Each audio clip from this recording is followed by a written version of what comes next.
Hey guys, this is Allison from Allykatkreations. How are you?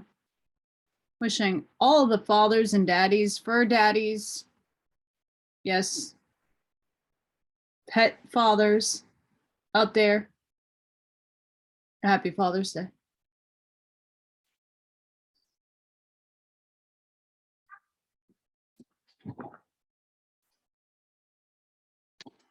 Oahspe, before I begin, please hit that link. Please hit that subscribe and share because it's caring. And if you get anything from my work, a light bulb, an epiphany, a connect the dot, a new book to read, an awakening, please consider supporting my work. It helps me keep going. It helps my bills get paid as I still live in blue state communism. And I still am in a very perplexing situation. So I do appreciate it. And for all of those who have contributed to my work, I do really thank you.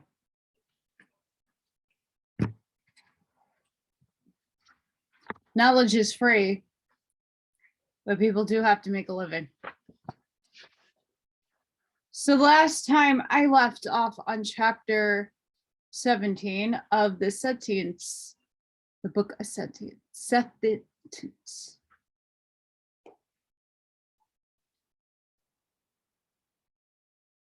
So I'm going to pick up on chapter 18. We'll see how long we can go because we're close to the end. And mind you, it's Father's Day, so there is a lot of kitty screaming in the background, so hopefully you don't hear that. Jehovih spake in the ark of Oahspe, in the Orient field of Oahspe, in the Etherian heaven. Jehovih said, the time of the earth is at hand. The deliverance of her firstborn will fall at your doors. Come forth, O my sons and daughters, receive ye them from my hand. On one side, high aspiring goddess of Oahspe, and 1,000 counselors gathered in a host of 5 million souls, emancipated, and to them the dignified one side spake, saying, unlike all harvests theretofore delivered to us from other corporeal worlds, Jehovih sendeth us the firstborn of the earth. Let us rejoice and glorify him, O my beloved. Send forth to the boundaries of Oahspe and proclaim the hosts of earth, uprise. Provide them with mansions and quarters, ye that remain at home, and ye that volunteer to go to earth to receive them, come quickly. One side said, swift messengers have come to me from the Arkawan. Astesia will be there. She was who bestowed Jehovah's crown on the first god of the corporeal earth. Her hosts, 1 million strong, go by the way of Tivius, and pray we met them in Oea. And thou, Wistwa, shall sit on my throne. I will to the earth to receive 30 million newborn, the glorious gift of Jehovah. One side said, the young virgin earth hath given birth. Oh, the joy of the firstborn. I will take with me a host of singers, 1 million strong. Their voices shall have power and sweetness to win the love and admiration of all the 30 million. The glory of Jehovah's works shall shine so brilliantly upon them that all past trials shall be forgotten. Hasten, O ye gods and goddesses. Let down the curtains of fire. Here brings the play of Jehovah in the management of a new world. Now gather together men and women long raised up in the emancipated heavens, whose wills were potent over Ajai and nebulae, and swift in appropriating what Jehovah had fashioned in the firmament. And they built a ship, the size of which was equal to the width of Hord, and filled in within with angels and rank of gods and goddesses, many of whom had been brought forth into life before the earth was created, and whose native corporeal worlds had gone out of existence. And they let down curtains from the ship, and the curtains were like flames of fire, and they reached downward equal to the breadth of the earth. These gods and goddesses were as a unit in will, and potent and swift workmen, and the ship was laden on her course through the vault of heaven. Past the Aijin fields of Chi Wang, she rode swiftly. Soon the hosts of the much-loved Estia were seen in a smaller craft, highly polished and swift, making way for Oahspe. Up goeth a shout of joy from millions of throats. Then a song of delight. Heaven is joyful in Jehovah's boundless dominions. And now the twain approach Oahspe, and they slacken speed and near each other, nearer and nearer, till the ships touch and are joined by skilled workmen. Forth leap the two goddesses, Estia and Onesia, and in no stateliness or ceremony, but like children in whom love is transcendent. They fly to each other's arms, and amidst the outburst of joy from the countless throng, yet onward moves the Etherean ships, majestic, meteor-like, steady, taking course of the new earth. Chapter 19.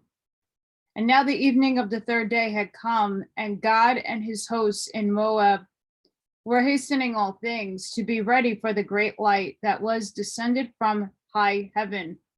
The 90 million angels looked upward, watching for the jarring of the light, waiting and watching, and many of one who remembered Estia of 200 years ago wondered if she would return in glory, like when she came and crowned God Jehovah's command.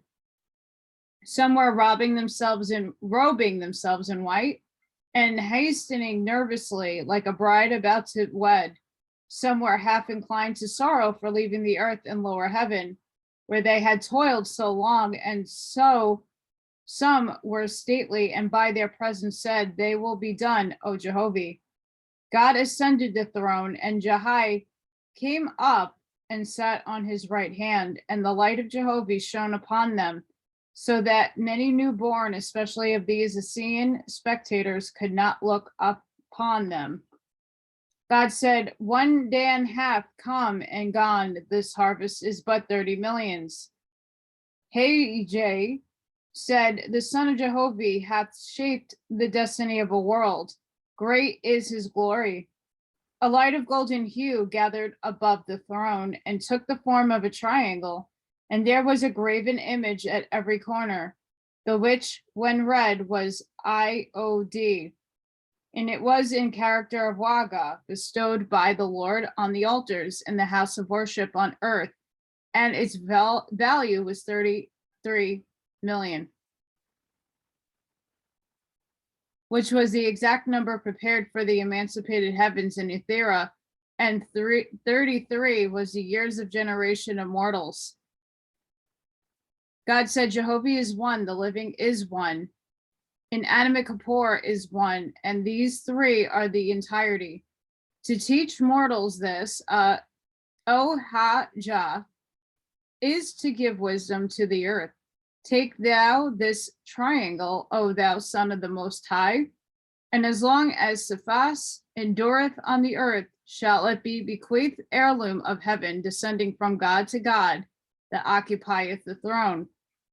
Thereupon God stretched forth his hands, and the triangle became fixed and solid, and God hung it on Hajah's neck, adding, in the name of Jehovah, receive thou this jewel as my parting testimonial.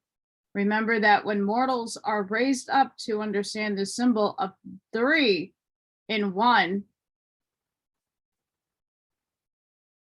then will Cosmon begin to dawn on the earth.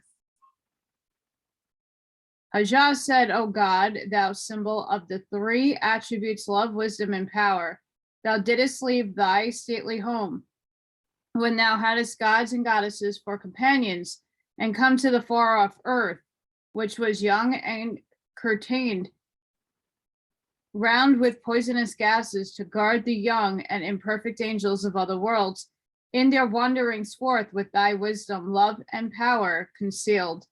Thou didst give them liberty and yet redeem them. Thou hast stretched forth thy hand over the earth and made it to yield souls to glorify the Creator. And yet in all the while thou hast never quoted thyself. Oh, that this could be taught to angels and men. Who is it that will not trip or mention himself or make himself a manifested self? This day I am to be crowned, to fill the place thou hast built up. But I falter and tremble like a child. Hajah burst into tears, and after a while he added, O Jehovah, why hast thou laid Hajah's tears so close?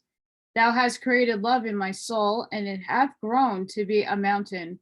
God, thy son, who hath been my tutor for 1,000 years, and on many worlds, Kapoor and Es, is now thrusting thy glory upon me. God said, heed thou the earth and her heavens, for they are to be thine for one Dan. And remember also that thou I send with my host to Etheria, yet I have charge of this world until the completion of this cycle, 2,800 years. My archangel shall henceforth answer to thy prayers to Jehovah. Suddenly a light came down from the firmament like a new star, twinkling with a halo extending wide on every side.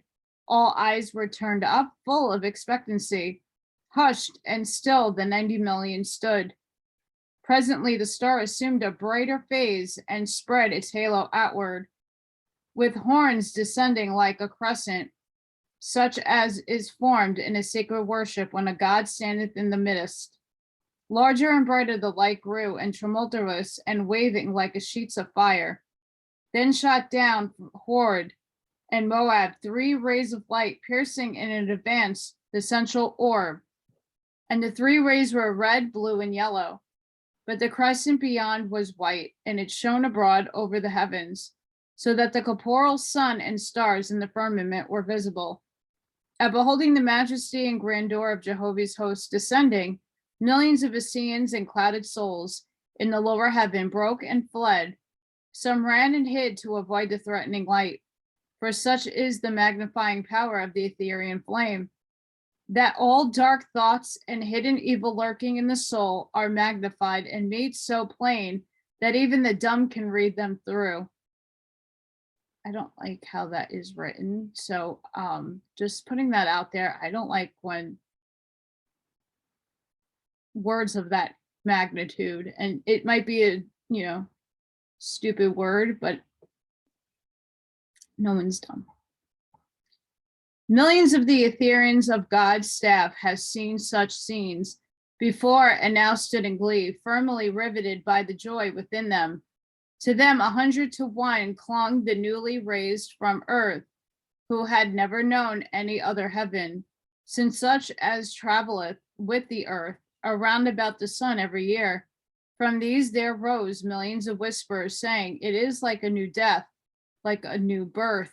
Behold, a man dieth on earth, and his spirit fletteth off to another world, and yet now again it fleeth off to still another world.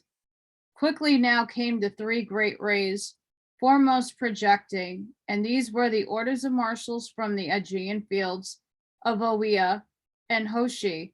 The red lights represented Aja, the blue lights represented Oe, and the yellow Hoshi. And there were of marshals 1 million, and they cast the curtains around about to cover all of Hord and the great kingdom. Chief of the marshals was Ah Zheng, and next to him were 5 sub-chiefs. Next to them were 1,000 tributary chiefs, who were masters of the ceremonies, and they came in the center of the descending 3 great rays of light, came swiftly and direct toward the throne of God. And the substance of rays of light were like curtains of cloth, one end which reached up to the now near approaching crescent sea of the fire. When the light was near touching on the pillars of fire surrounding Moab, it slackened a little, and then more and more slowly. The chieftains leaped from the ethereal flames and stood at the foot of God's throne, saluting Jehovah's name. God and Hajjah stood up and answered the sign, then descended and went to the far left and right. Ajen and they ascended, and Ajen sat up upon the throne. And the voice of Jehovah spake through him, saying, Hold your heads and rejoice, O my sons and daughters. Behold, I come in a flame of fire. I am here and there and throughout the place of heaven, boundless. I gather together and I put asunder the loves of mortals and angels, for they have shone abroad in my firmament, and behold my glorious works. Down to the corporal world I descend and carry hence the love for thy are mine. I will make all people look up to the kingdoms, down to the lower heaven. I come in ships of light, curtained around and about with ethereal mantles, and gather in my harvest of new births to higher worlds. More radiant, more hosts below shall look up and glorify my everlasting splendors. I give the tear of grief and sorrow and pity, but in its flowing forth, I come with holier light and power to stir up the souls of my people, for they shall learn to speak to their Father, who heareth and giveth ear and is full of love. My joy is in the birth and growing of souls, and in the joy of their joys, and in the proclaiming of their admiration for my boundless universe. I call to them in darkness, and they come forth, but they halt in darkness, and I call again. And I send my higher uprise angels to them, and they call also. Yeah, I fill the sky with splendor of my words, Es and Kapoor, that I may stir men up to rise and enjoy the things I have made. The voice departed, and Ajen said, Behold the glory of the heavens, O my beloved, and the reward of the diligent in heart. Jehovah lived and reigneth, the highest and never to be reached, the far beyond and yet ever present. O thou light of light and life of life, how wonderful is the substance of thy creation. Thou hast given me light to behold thy splendors, which are forever new. O Jehovah, the past, present, and future of one time, which is and was and ever shall be. Jehovah, thou seen and unseen and potent, who has from thy very self imparted a part to all the living, who has raised up these horde. Glory to thee forever and ever.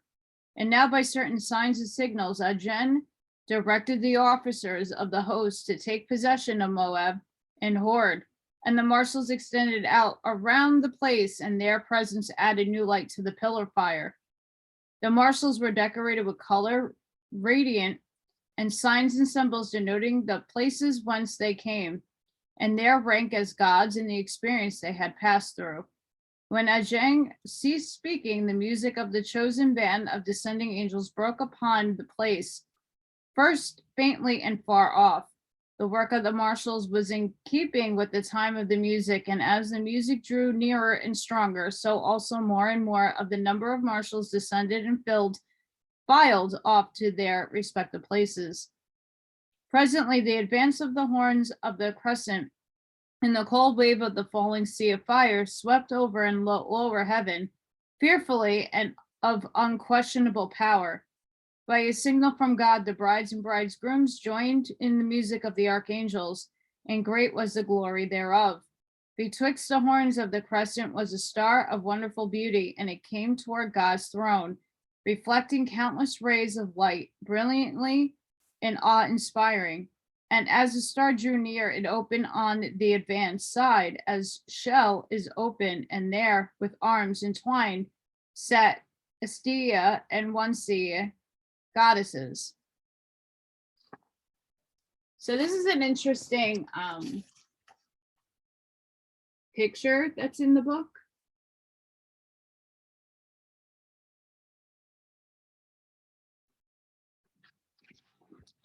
Thought that was pretty interesting to see. Chapter 20. Ajin stepped down and stood at the foot of the throne. Masters of the inner temple gathered about the star and unrolled a carpet reaching across the threshold. And the two goddesses stepped forth from the crystallized cushion within the star and gilded as it if on a ray of light up to the judgment seat of Jehovah. Meanwhile, the musicians, a million of voices, chanted, "Glory, glory to Jehovah, creator of worlds, whose place magnificence is and counterpart to endless time, the all,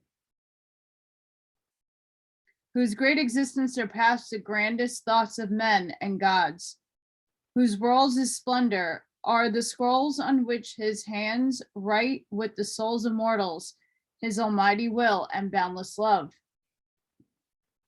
And now did I spread out and round about the wheels of the great ship of fire, and all the millions of hosts, men and women, archangels and gods and goddesses, formed a mighty amphitheater in which Moab, with his 33 million brides and bridegrooms of Jehovah, occupied the arena, themselves arrayed in white, but differently from the redeeming hosts from the Ethereal worlds.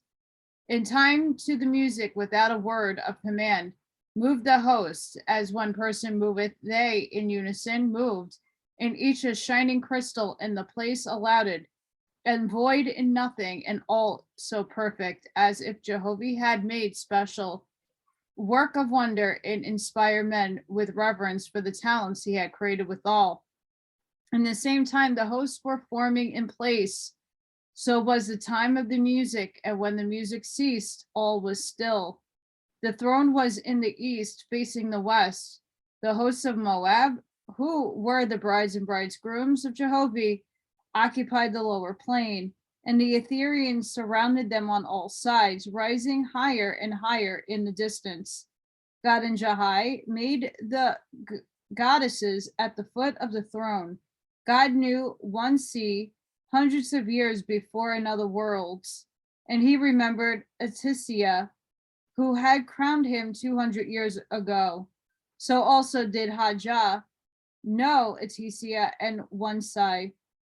When they met, they all saluted by touching the right hands, and immediately the goddesses ascended to the center of the throne, and God went on the right and Hajah on the left. Atisia and one seat looked hopeful on the brides and bridegrooms, but were passive. Presently, the voice of Jehovah spake out of the light of the throne, saying, "Soul of my soul, substance of my substance, created I man. Out of my corporeal self clothed I him with flesh and blood and bones. Man's spirit I gave from out mine and own spirit. Ever present I quicken him to move on the face of the earth." God and the brides and bridegrooms responded by quickening by the all light. Out of Kippur I came, quickened by Jehovah's ever presence. By virtue of his wisdom, power, and love came I into the world. To Jehovah all glory is due forever. Again, Jehovah spake, saying, "A time I allowed it to man to grow, to obtain wisdom, power, and love, a time to rejoice and a time of sorrow, a time to beget offspring and know a father's care and love. In likeness of me, to him gave I attributes of my attributes, that man might know me and my love." Response: by the bondage of my love to my begotten, do I know my Father liveth and reigneth and will watch over me forever. Again, the voice of Jehovah said, "A time in the corporeal form I gave to men, that he might learn corporeal things, and to learn whence springeth the tree of life. From no self-existence of his own made I man, but from myself, and in the place I quicken him into life. I bound him for a season, but when man hath filled his corporeal life, I provided death to deliver him into a new world." Response: beautiful is thy wisdom, O Jehovah, and far-reaching. I was bound in the flesh, even as a beast. Likened unto the attributes of a beast was my judgment, struggling for things of the corporeal world. With horror I looked upon death, as a sore calamity did I value thy cutting me off. But thou deliverest me into another world, preserving my judgment whole, bringing me to the heavens of my forefathers. Then Jehovah said, in no time brought I man newborn into the world without a mother and a nurse and a rich nourishment to feed him withal. Yeah, I gave him an angels to inspire him and lift him up, and provided a Lord of the earth to manage his kingdoms and nations, and a God in heaven with a throne and judgment seat, that man in the angel world should be provided and wisely instructed in the soul to comprehend the glory and harmony of my worlds. Response: Bountiful, O my Father above, from nothing that I knew of, thou broughtest me into conscious being, and in my helpless days fed me with rich nourishment. Thou gavest me rulers and examples of government, and on the earth to discipline my soul to the order of men. And when I was born in heaven, I found God on his throne in a well-ordered heaven of rest, with willing angels to clothe me and feed me and teach me the ways of the kingdom in the firmament. Again, Jehovah said, when the man hath fulfilled his time in the lower heaven, I prepare him by ample teachers for a higher resurrection. As brides and bridegrooms, my host adored them, and I come in a sea of fire. First was man wedded to the earth, by me solemnized and without man's knowledge. Then to the lower heaven was he wed, laboring with spirits immortals. The voice departed, and now one sigh spoke, saying, Behold the brides and bridegrooms of Jehovah. When they were young, they were wed first to the earth, and then to the lower heaven without their wills. Now they stand before the throne of God. In thy name, O Jehovah, I command them to speak with their wills. Response: I put away myself for thee, O Jehovah. Make me one with thee. I put away the earth for thy kingdom's sake, O Jehovah. Make me one with thee. I put away the Lord and thy God, O Jehovah, for sake of thee. My Lord and thy God raised me up and made me strong. But lo, the small spark of thyself within my soul hath ground to be a giant, bowing to none but thee, O Jehovah. O make me thy bridegroom, O Jehovah. One sigh said, the lame and the weak shall have a crutch, but the glory of the Father is to see his brides and bridegrooms walk alone. Whoever to Jehovah is wed shall never more to this man, nor that man or woman, nor Lord, nor God, nor to any person or thing for self's sake say help. Response: God and the Lord were my saviors. Without them I had never known of thy exalted heavens, O Jehovah. The Spirit called me forever upward. Thy Lord and thy God taught me to look upward. Yeah, they prayed for me. Now I am strong before thee, O Jehovah. Henceforth will I pray to thee only, but never for my own benefit, nor for glory, nor for ease, nor for rest, nor for exhilaration, but that I may quick and strong and wise do thy will forever. One sigh said, brides and bridegrooms of Jehovah, all hail, all hail. Response: voice of Jehovah, all hail, all hail. One sigh said to Jehovah and his everlasting kingdoms, are ye wed forever? Response to thee, O Jehovah, am I wed forever? One sigh said, to be one with him forever. Response: to be one with Jehovah forever.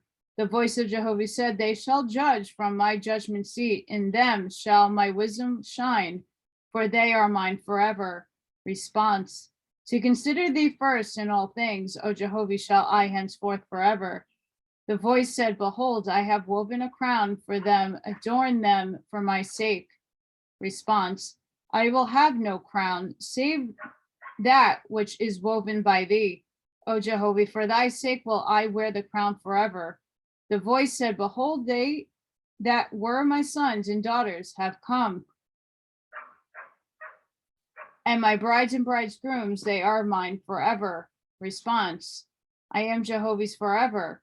One sigh said, pass before thy throne, O beloved. The testimony of Jehovah awaited his redeemed. Ye shall dwell in the emancipated kingdoms forever. And now the hosts of brides and bridegrooms passed singly before the throne of God. The whole 33 million passed, and the ensuers chanted a hymn of glory, and they came down from the firmament above, mists of yellow, blue, and red. And the mist fell into the archangels' hands who stood about the throne, and by them was converted into crowns, that which were placed on the heads of the brides and bridegrooms, and on the crowns were the words in one brought forth, delivered in Hoshi. As the host passed in front of the throne, one sigh said, by that which springeth out of the earth is the atmospherian fed and clothed, but the Etherian draweth from the Etherian worlds. Behold, the crowns of the earth and of the lower heaven are but symbols of power, wisdom, and love. But that which I bring from Jehovah's kingdom containeth real virtue. And lo and behold, the brides and bridegrooms become as archangels by virtue of the crowns from Jehovah's hands. 21.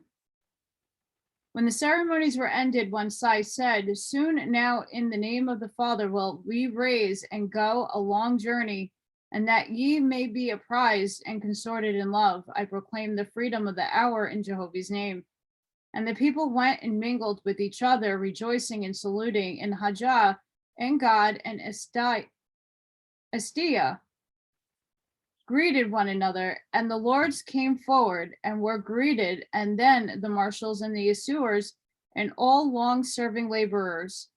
And lastly, all that had redeemed any man or woman from darkness to light came also, were saluted and duly honored. And from the space of 1 hour, all the angels indulged in revelry and reunion and fullness of heart, but no book could relate the thousandth part of questions asked and love assurances expressed. When the hour was ended, one sigh signaled the proper officer, and he sounded the gravel thrice, whereupon all was hushed and still.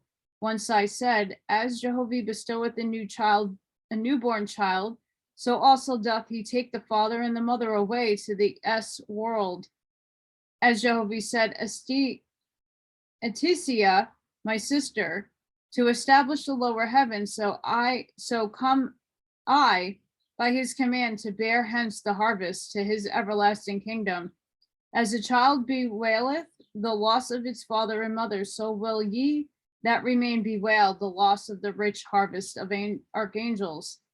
It is Jehovah's will that ye drink deep of the sorrow of parting, for by this bondage will ye be again reunited in heaven still above. The progress of the soul of man is forever upward, and in steps and plateau, and the glory of the resurrection of him that goeth before is equally great, as it is the sorrow of him that remaineth behind. But the love that bindeth together is a chain outstretched across the universe, nor time nor distance shall prevail against the inventions thereof. Swift messengers, well trained to course the vault of heaven, will pass between you, carrying the tides of your soul's delight. And as Jehovah giveth summer to follow winter, and the winter the summer, so also shall time come again and again forever, in which ye shall mingle and part again, labor together, but in the broader fields, and again part of a season.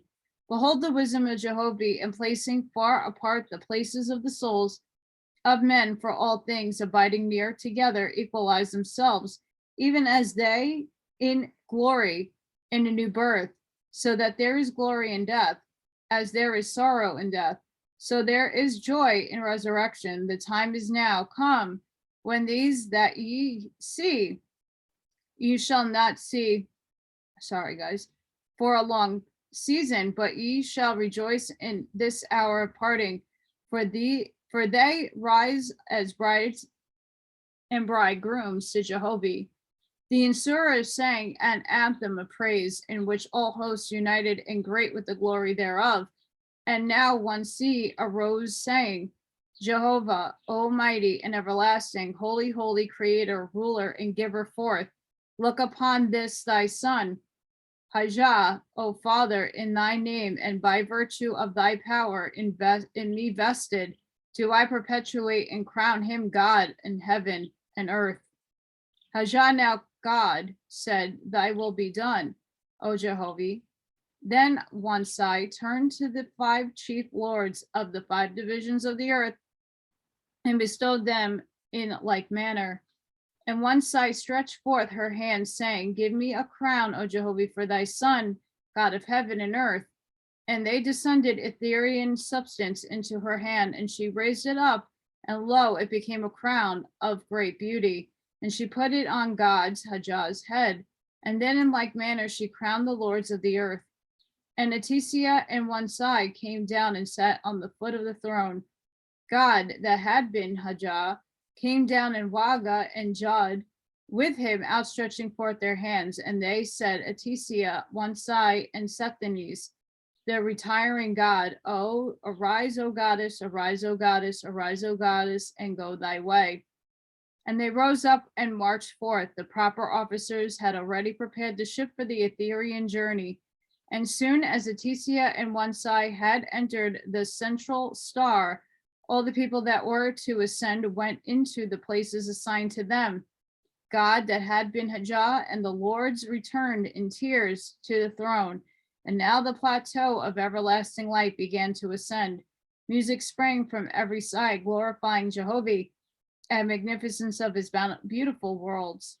And those of the lower heaven were as the echo of music above, and the light of the ascending ship of fire made all else as a shadow. But higher and higher it arose in the form of a crescent, slowly turning on its upright axis, turning and rising higher and higher, and the music faded away in the distance. In a little while, the meteor-like ascending ship of heaven looked like a star, till further and further off in the distance it appeared. Thus ascended to the emancipated heavens in Etheria the first harvest of angels born to earth.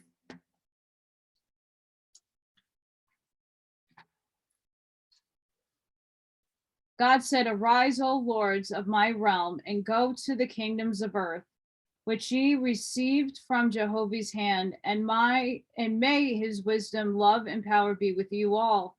And the lords departed, and they and their attendants, and went to their kingdoms over mortals. And this was the beginning of the second dispensation of the first cycle of the Ethiopian age of earth. And the lower heaven was well established in the habitations, angels and officers, and all the requisites for the uprised souls of mortals.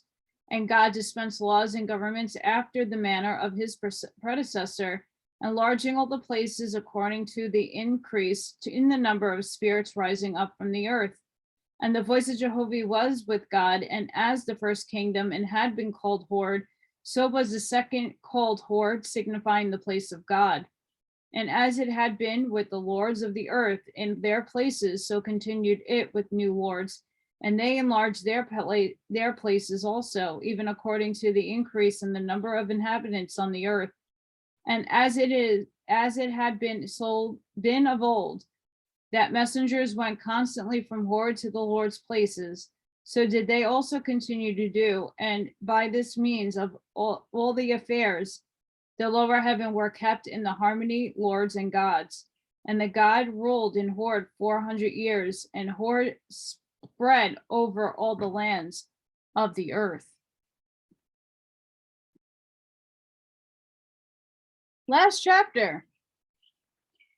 When the time of God and his hosts was fulfilled, Jehovah's brought the earth into Dan of Eon in the ark of Lais, whose angels descended in a ship of fire and delivered God his lords, and all the hosts under them, who were prepared for the Ethereal resurrection. At this time, there were in atmosphere 625 million inhabitants, and the number of the second harvest was 280 million.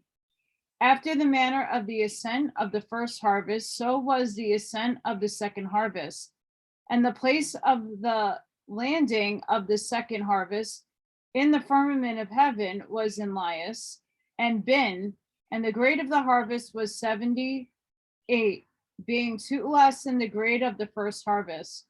So the heavens of the earth passed into the care of succeeding God and lords, who had been raised up and prepared thereof. And for the present, there were no more Etherean dwelling in this region. Jehovah had said, they that come out of earth shall be sufficient unto themselves, as a mother provideth for her child. So do I provide for the spirit generations of corporeal world. But when they are mature in wisdom, strength, and love, I command them to take the places of lords and gods in the management of my kingdoms. So it came to pass after the ascent of the Ethereans, the whole earth and its lower heavens were under the dominion of such a great sprung up out of the earth. Hence it became a saying, the first was Etherean rule, the second was atmospherian rule. For the earth had lords who had been on no other world, and a God who had never been on other worlds. And it likewise came to pass that the atmospherian rulers were more lenient and less tyrannical in their government than had been in the Ethereans.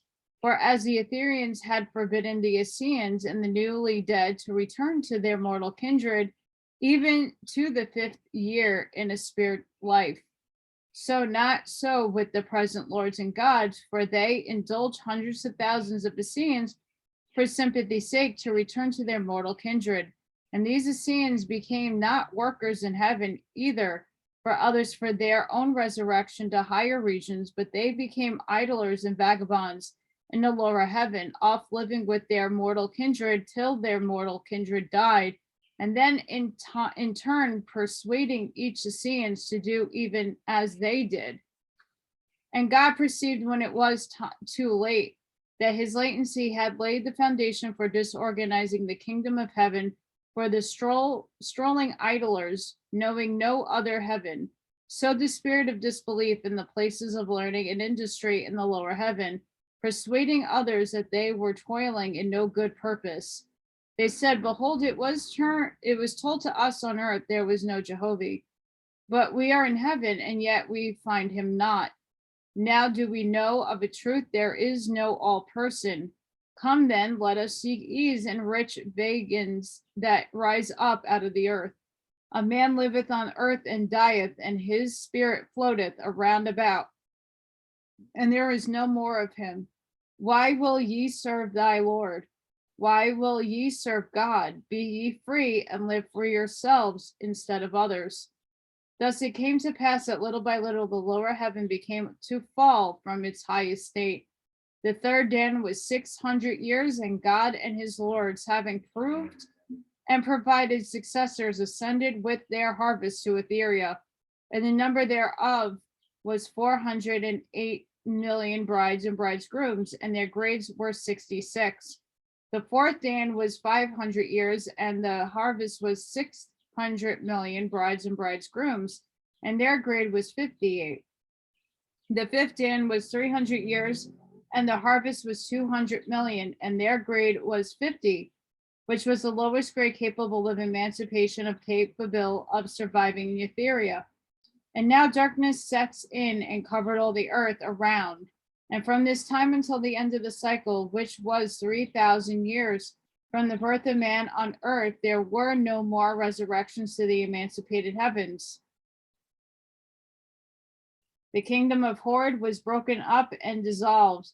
The spirits loved not to labor and learn according to Jehovah's plan, but returned to the earth attractions. And they were called Dudras, because they desired not resurrection, and God and the lords and their officers and teachers were without subjects and pupils, and mortals were beset by thousands and millions of Trudras, so that the Ashars were powerless to accomplish good inspiration. At this time, there were more than 3,000 million angels in Atmospheria, and for the most part, they dwelt on earth. Thus ended the first cycle of the first heaven on earth. So I hoped all of you enjoyed the book of Sethantes, the son of Jehovah. I'll figure out what to read next time as I jump around in this book. Buy it, read it, it's good. So I hoped all of you enjoyed that. I hope all of you have an amazing Fur Daddy Day, Father's Day, however that resonates with you. Sending each and every one of you love and light. Please don't forget to hit that like button. Please share. Please subscribe to my channel. Please support my work. All the information is in the drop box below. And I'll see you on the next one, guys. Bye.